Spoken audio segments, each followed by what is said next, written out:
Welcome to the Catholic Center. I work a couple floors up sometimes, Sometimes I think of the question a journalist asked Pope John the 23rd about how many people work in the Vatican. And the Pope thought for a minute, he said about half. But the people who work here work 100% of the time and even more than that. I'm really grateful to be here with you because I was thinking about a rather anguished letter I got earlier this week. I've been trying to answer, it's one of those letters, you don't want to answer right away because I can tell it's coming from somebody's heart and it's important. And I want to give it some time and some prayer. And you've really helped me answer that letter, whether you know it or not. I'm working on it now. It's from a woman in one of our parishes, and she's a leader in her parish, and her anguish was that she feels so out of step at times with, the messages she gets from television, from newspapers, on the internet. And she says, why are we so old-fashioned? And why do we not want to be more acceptable? Well, I think we want to be acceptable. We want to be loved and appreciated. All of us do that. But I was thinking about one of my favorite novels. Tyler said that I can read a couple languages. This one's been translated in English, but in Italian it's called Pane e Vino, bread and wine. Now, it's not really about the Mass. It's about the years just before the Second World War in Italy. And in Italy already had a fascist government and the people were very tightly controlled. And this author wrote this novel as sort of a protest. And there's a scene that I've never forgotten in the novel where a young woman goes to her parish priest and says, "Father, what can we do? The forces of night are on the march. The machinery of death is in motion. What can we do?" And this old priest thought for a minute and he said, "Well, I'm not really sure what we can do. But I do know this.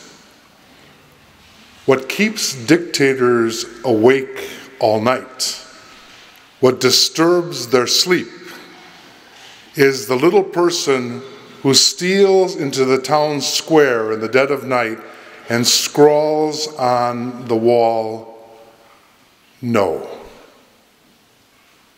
No. I'm not part of it. Count me out. No.'" Now, I'm not recommending that anybody get any spray paint and start decorating your schools. But I see the whole logic of Promise to Keep is a willingness to be out of step with at least some of the big messages we get about the most important decisions we make in our lives. And one of the decisions is how we live our sexuality, how we live this great gift that God has given to us. I like to think of the gift as sort of a fire. A fire can do really useful things for you. It can warm your home. It can cook your food. It can light your way on a dark night. But it also can burn, and it can scar, and it can kill. And I guess I've lived long enough and I've listened to other people to know that there are folks, so many folks, that have bought messages about how to live one's sexuality in a sort of free, unconscious, cheapening, casual way, thinking that this was the way to freedom and greater life, and remained burned and scarred. And the gift no longer seemed as a gift. You've chosen to commit yourself to a different lifestyle.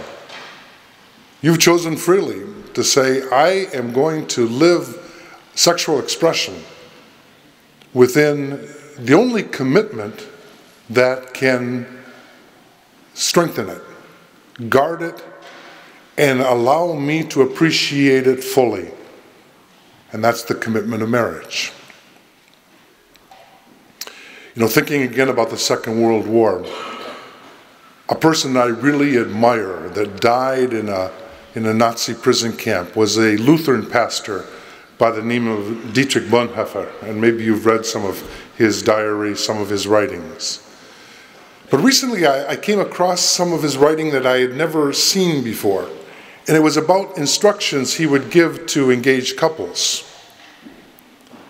He said, "You're hoping that your love will sustain your marriage."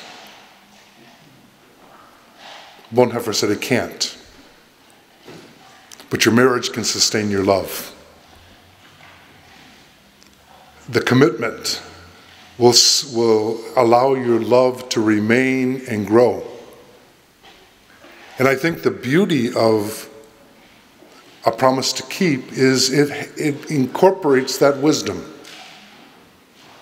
You realize that love should be given away, but love needs to be sustained. And the only gift that finally can sustain it is the commitment of the sacrament of marriage. So, before I get thrown into the penalty box for delay of game, they have that penalty in hockey too. Got it once for batting the puck over when I thought the referee wasn't looking. If you batted it out of the rink, then you get a penalty. Before I get 2 minutes for delay a game, I'm going to say thank you, congratulations, God bless you, and we're very proud of you.